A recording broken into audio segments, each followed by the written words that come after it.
Welcome to Soul Sister Shares, a sacred place for the ones who are ready to lead and live from the heart.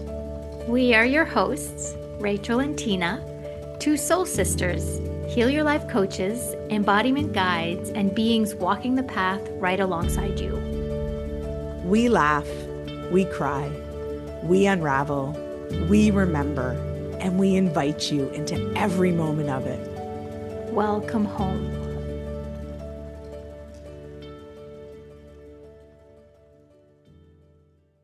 Welcome, everyone. We are so excited to have you here with us. Thank you. I feel like today you are going to feel like you're in our living room with us. You have such a beautiful energy here with us, and you're in for a treat.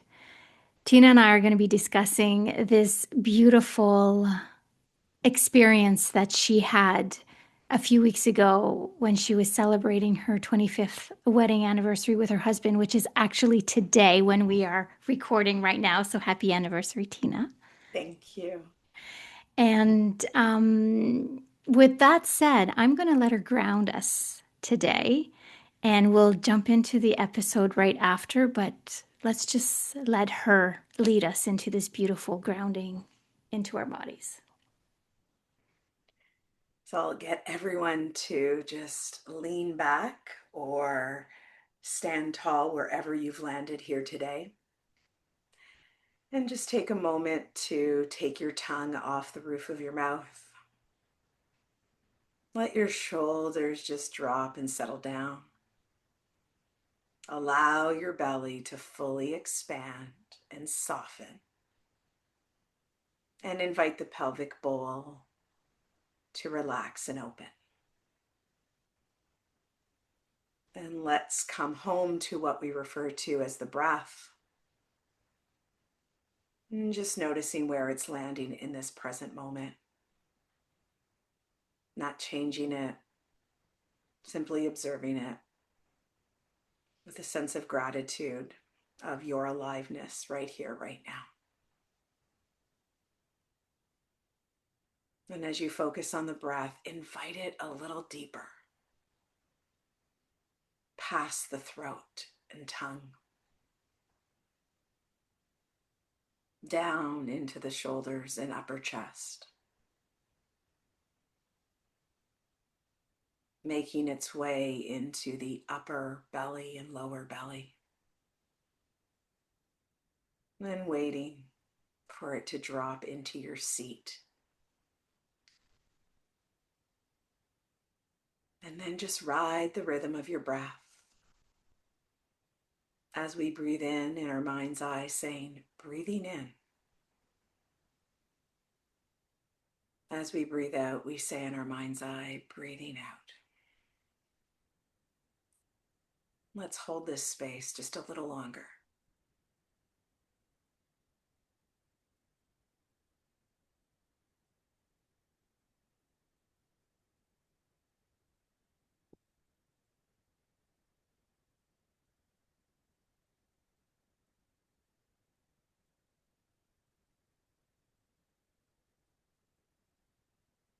When you feel most ready, bringing yourself back. Welcome back, everyone. And let's stay in this energy as we go through this conversation, as you go into your day, whatever you're doing right now. Just really be in that energy of connectedness, connected to you, connected to us, connected to the divine, and let's that lead this conversation forward today. And so, like I was saying, we're going to be diving into this beautiful experience that Tina and her husband had in Mexico. And we want to talk about sacred relationships today as well, and looking at some of the different components to what a relationship might look like, but also how does one and what does it even mean to be in a sacred relationship? And so, Tina, I'm going to turn over the mic to you if you want to bring us through this beautiful experience that you had. And it'll open up the conversation beautifully. Thanks, Rach. So I had the divine privilege to have Mexico find my husband and I as we searched for a place to celebrate 25 years. And we found this wonderful hotel that offered what's called the Temescal ritual, which is the Mayan ritual. And I have done many rituals led by beautiful beings in indigenous cultures. And I really wanted to experience this with my husband. My husband has always talked about having, I want a Super Bowl relationship with you, Tina. And I was like, what's a Super Bowl relationship? Because I know I want a sacred relationship, or what we refer to in the Course as a holy relationship. And so, in his terms, Super Bowl relationship meant you just don't get to the Super Bowl. You have to work on yourself, your physical capacity, your mental capacity, your emotions. And then you get to the Super Bowl and you're a team. And so I was like, hey, Super Bowl means sacred, right? And Mm. so, I chuckle because it's so masculine to hear Super Bowl. And, I was like, oh, Super Bowl, that sounds so firm and hard. But sacred, I was like, that, yeah. And so it was this commitment to work on ourselves, to do our healing, Mm. to have this relationship. And so this brought us, we've done much healing on our own, but it was to be open and vulnerable enough to want to do it together. Mm. And so we found this resort, this beautiful Mayan woman who this traditions have been in her lineage for years, guided us. And so we were, bathed in the jungle, and we started with a cacao ceremony, but not drinking cacao, actually eating the cacao and Mm. chewing it. And then we were invited to go into what looks like a little cavern or like a stone cave. And the cave represents the womb of the mother. Mm. And so as we entered into a dark, a dark cavern, as I would say, we set an intention, just like we would in yoga, just like we would to start our days.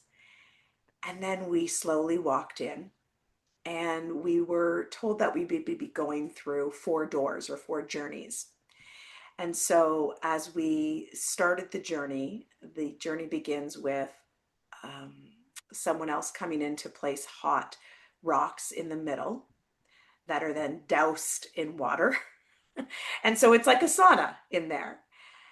And they close the door, and you are in complete darkness. Mm. And so you are left with your thoughts, with your feelings, with being in your body. And so as we got into the the cave, as I call it, because that's what it felt like, Mhm. it was so dark. It was so dark. Not even your eyes would adjust opening, right? And I just want to be so honest. I went into pure fight flight. Like I panicked. And this is not a habit that I'm accustomed to. And my first initial reaction was, get me out. I can't do this. And then I kind of paused and was like, I came here for this. And then it was almost too like, I was like, wait a sec. I'm doing this with someone now. Mhm. Right. And so I got back into my body. I held myself. I rocked myself. I was sighing. And I reached out for my husband's hand and was like, it's okay to ask for support in this moment. This is the sacred, like, allow yourself to just be held in this moment. And then I got back in my body and I was able to ground and regulate. And so we went through this beautiful journey of chanting in Spanish, hearing the Mm. buffalo drum, which just echoed in this small container so loud. And then you could just hear the water being poured over the rocks. And then Mm. we were taken through what we call the journey of the inner child. And for those of you who have done inner child work, it's going back into your childhood, whether it's your younger childhood, your teenage years, and looking possibly at parts of you that have been wounded, maybe that weren't Mm-hmm. met, and that now play out in the behaviors and in our relationships that maybe make our relationships not so sacred and make them what we call special. Mm-hmm. And so every time we went through that, then the door would open, there was some light, some air, we'd go back. And so it was such a beautiful experience to go through together Yeah.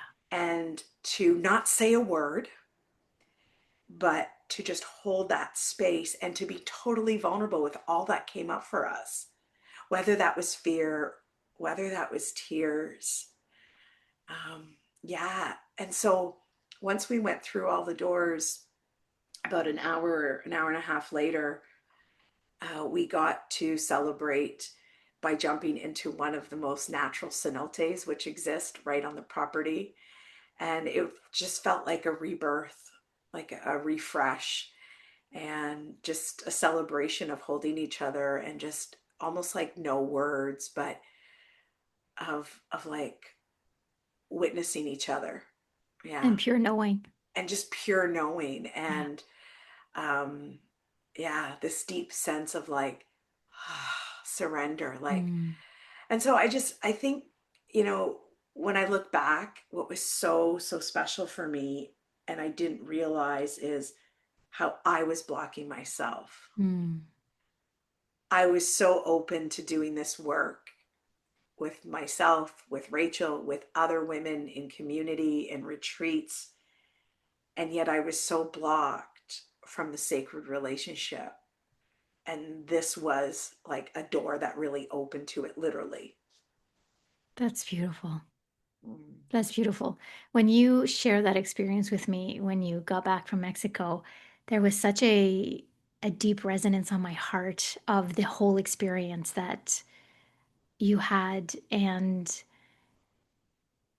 I want to dive into the sacred relationship, but I just want to bring us back a little bit to that moment where the door closed and you were in pure darkness.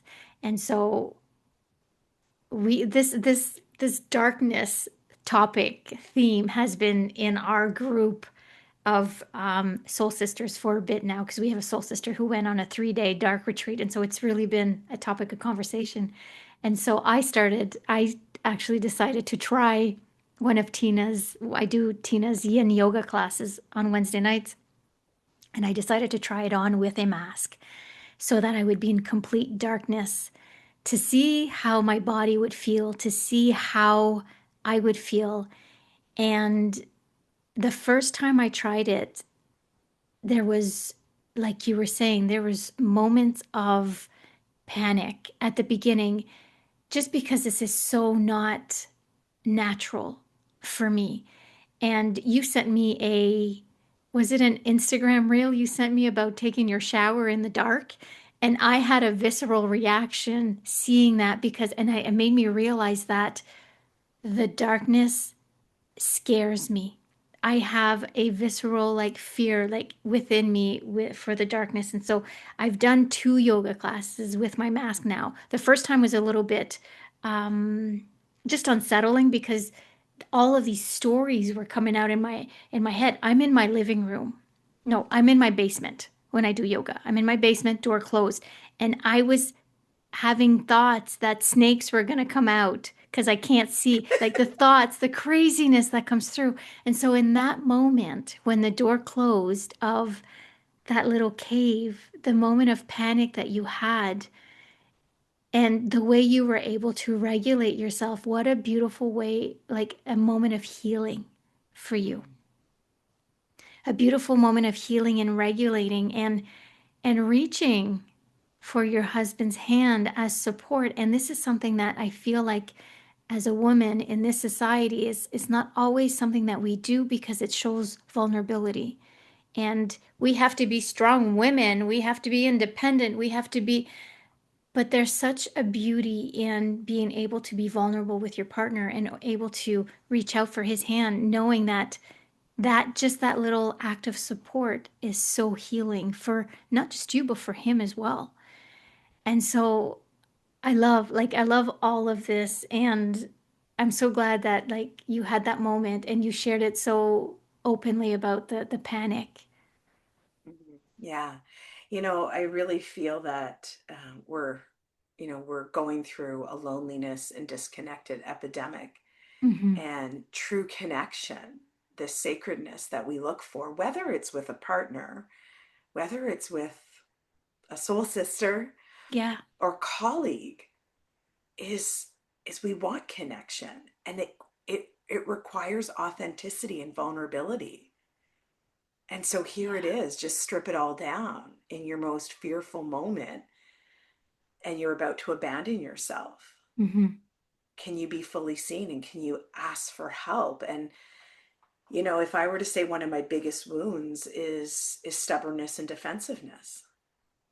And it has not, I'm so aware logically how that does not serve me, and I'm willing to put it down, and yet the behavior just comes out and it feels so restrictive. Mm. And so to really open to say, okay, lean into this, put it down now, and follow through with the action of asking for that help, being fully seen.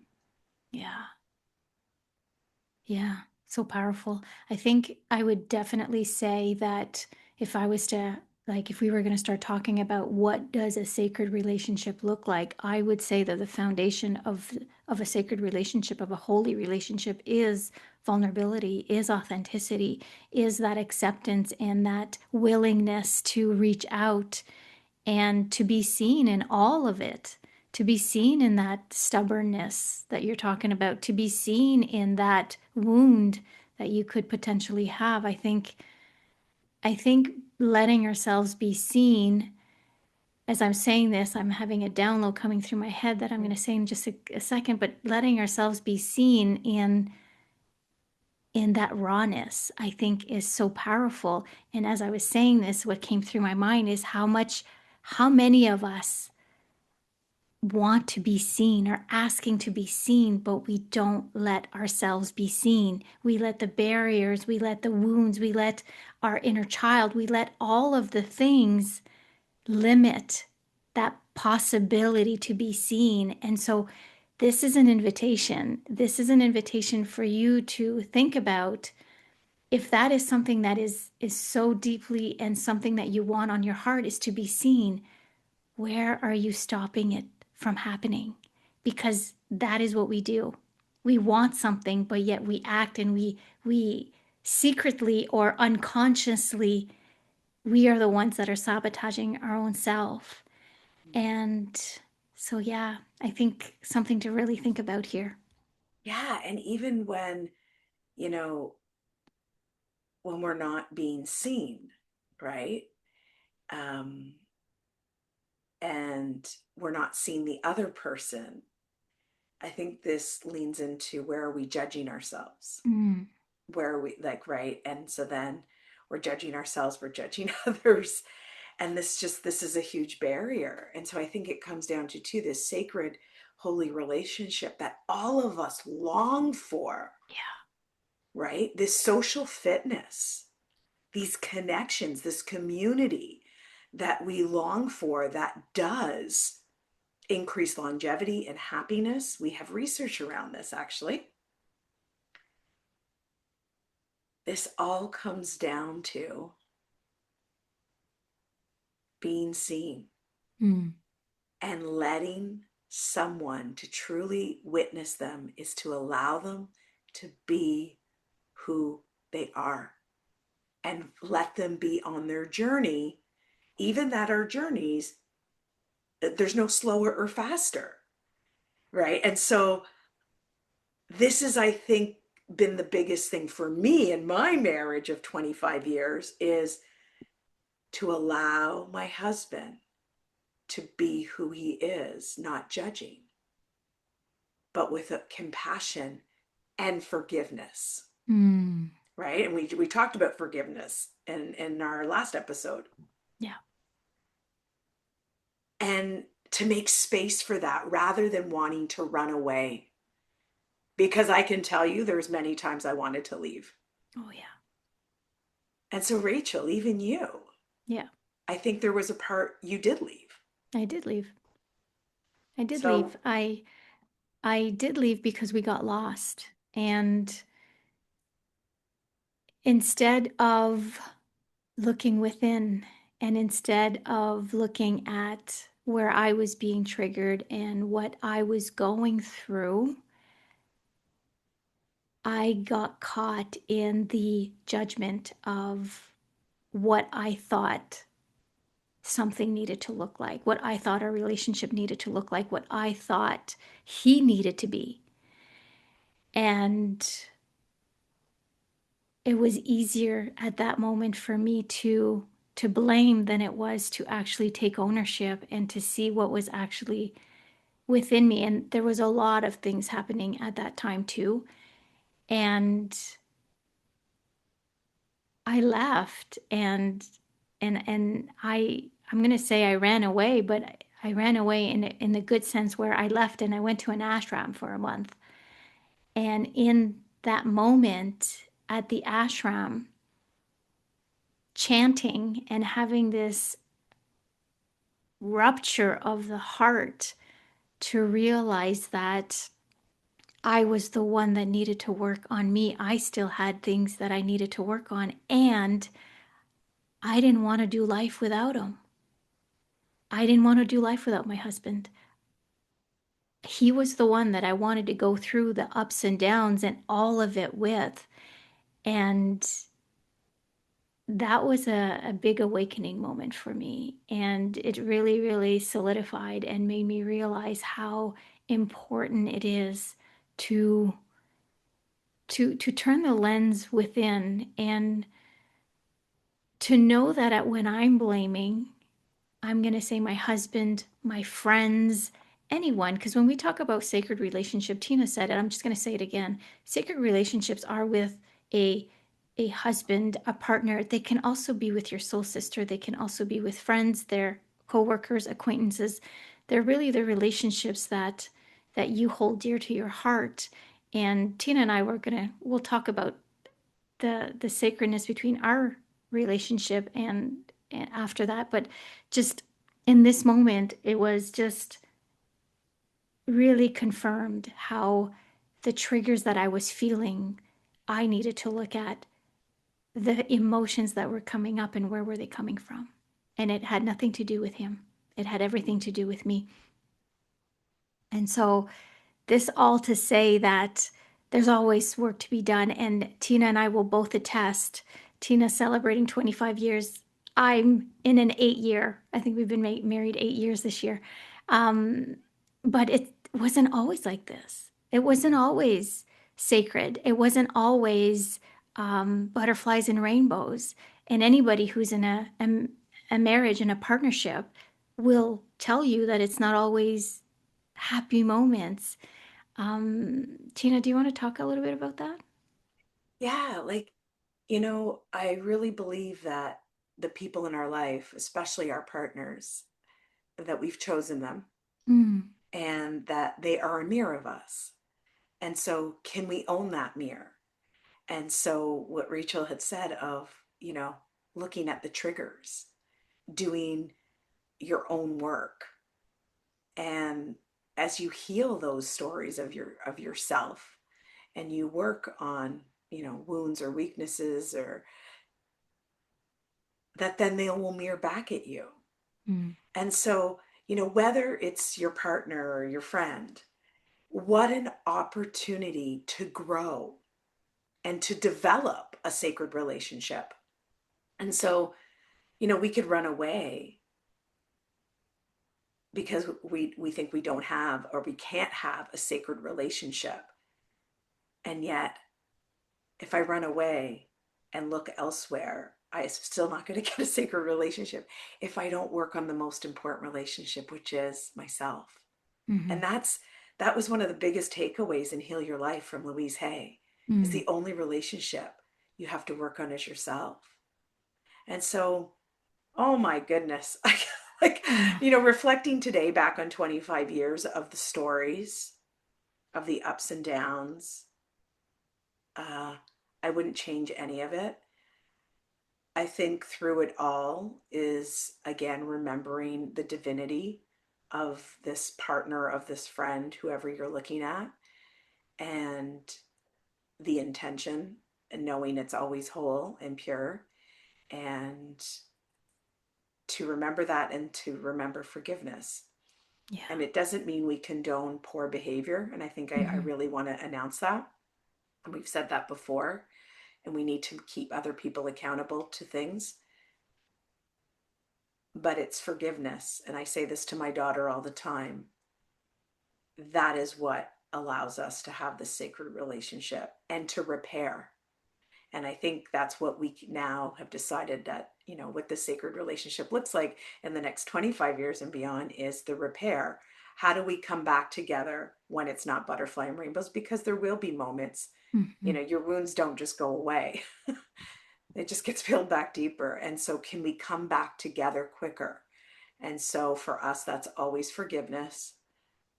It's trying to stay open in the heart. It's trying to stay vulnerable, and to look at that other person with the divinity that they really are, the child of God.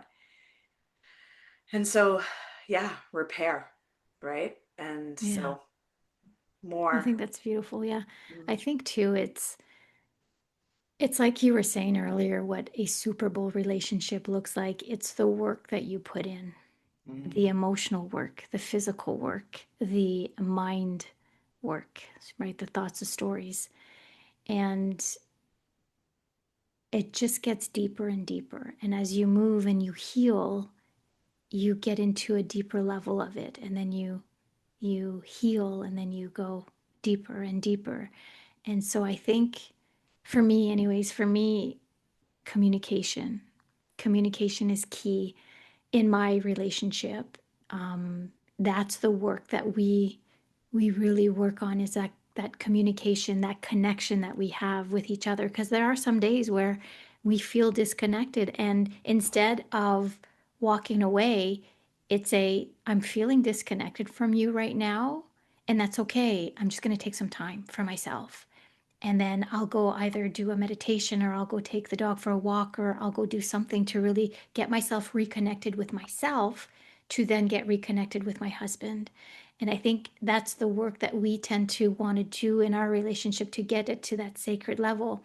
Because I would say that I do have a sacred relationship with my husband, and there is always work to be done. And so it's in that work, right? The communication, it's the acceptance as well. It's the acceptance that I am me and he is him, and that we both can look at ourselves and say, okay, I know that I am weaker in this moment, or I am feeling triggered, or I'm playing out a trauma or a pattern or whatever, and I see it, but it's to be able to voice it. And I will lovingly voice it to my husband because I know that he will hold the space. But it wasn't always like this. We had to get to this. It's practice. It's practice. And what we were saying earlier too is the only relationship you work on is yourself. And anybody and everyone who has worked on themselves will attest. And I'm sure you all have an example of this is when you start working on that relationship, the ripple effect starts affecting everyone around you, and everyone around you starts changing in their own way. And so when somebody asks me, well, how do I change my husband? Or how do I change this? You change you. You come back to you. And when you work on these things in yourself, then it'll trickle into him. And then you're going to start seeing a change in him in whatever way that looks like. I just love that, Rachel. And, you know, this sacredness that we are looking for, and we can have it with a lot of people. Yes, it starts within us, Mm-hmm. right? Um, I'm having a moment. That's okay. I just had a moment. But why are we doing it? And so we're not just doing it for that relationship with the partner. When I think about it, it's for my daughter, Mm, it's for my extended family, mm-hmm, it's for the community that I mm-hmm. serve, it's for the greater good of humanity. Yeah. And so, like, we can bring this globally. How do we change the world. It all starts from within. Begin within, and you'll see the changes outside of you. And how much are we looking outside of us for that sacredness, for that validation, for that perfect partner? It has to come from you. Yeah. Because everything outside of you comes from you. Yes, it's a reflection. There's the mirror. Yeah. So I think the good news here, Rachel, is if you have the courage and Mm, there is support to go within, yeah. you can have this. We Yeah. all can have this in this Yeah. lifetime. What a gift. What a And gift. what a gift. And we can heal ourselves and the world. Yeah. Yeah. And if I look at this too, and I take in our relationship, you and me, because I would call our soul sistership a sacred relationship. Heck yes. Yeah. If I look at some of the my other soul sisters, I would call them sacred relationships. And I think the biggest, like the foundation of all of this, especially like I'm going to take you and I, because you and I are here. um it's the acceptance piece. It's the seeing each other in every facet, and it's the knowing that it doesn't matter how I show up with you, you are going to see me for the soul that I am, the essence that I am. You're going to hold the space, and you're going to hold my vulnerability in a safe place. I'm going to feel so safe and open to be able to be all that I am. And so these relationships, partners, friendships, what are those relationships in your life, and who in your relationship in your life do you want these sacred relationship with? That's where you need to start. Mm.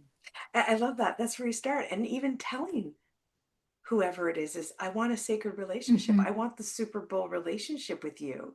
And this is what I'm working on. And it's not what sometimes what I need from you. Like we say that, and Yeah.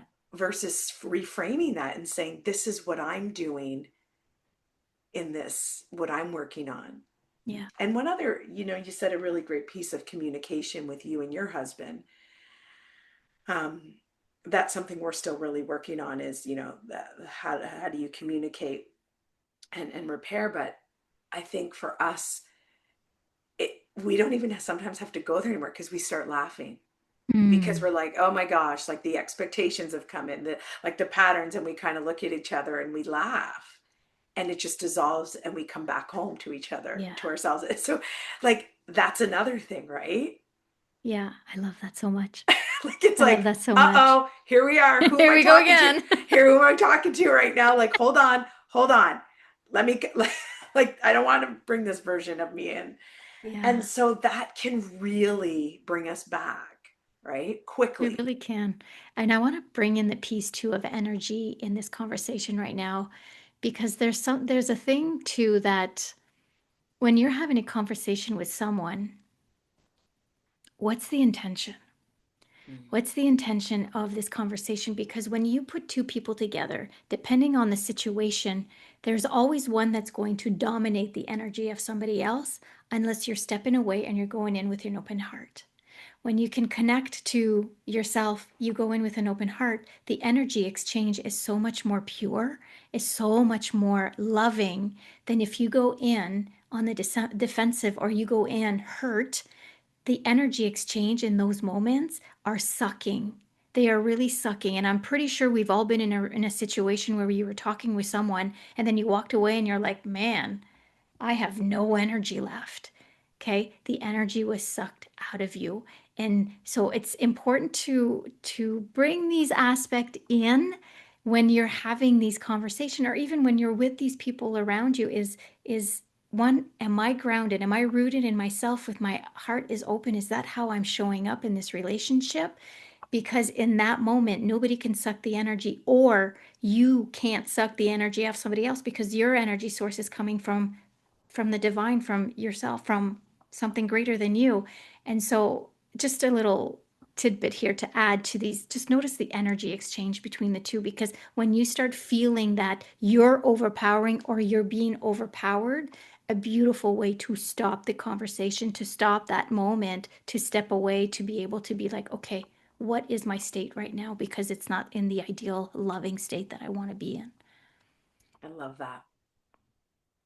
Yeah. So do we have a tool, or where do we start? How do we start? And I think it comes back to coming home to yourself, to have this sacred relationship, accepting and unconditional love, coming back to the foundation with ourselves, Mm-hmm. so I that love we that. can expand this and we can invite in these connections that we all long for. Yeah. And so I would say, and maybe I'll say something and you can say something, Rachel, look at the piece where the pattern that you play out, or the behavior of yourself Mm.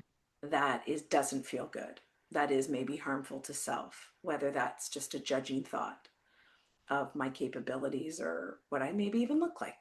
Yeah. We can that's a whole other conversation as a woman. And can I come into that acceptance, that forgiveness, and that compassion?